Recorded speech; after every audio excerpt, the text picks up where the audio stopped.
oltin yulduzi, bir necha yillardan buyon xalqimiz xizmatida bo'lib kelgan san'atkor Farhod Sulaymon siz uchun kuylaydi. Marhamat. یک دل میگم برو یک دل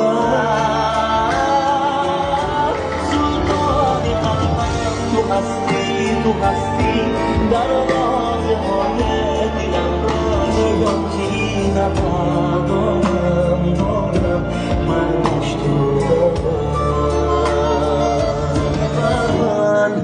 نتابی سردم و بیرنگم همه آهم همه دردم مثل توفان کوری گردم همه آهم همه دردم مثل تو هیچ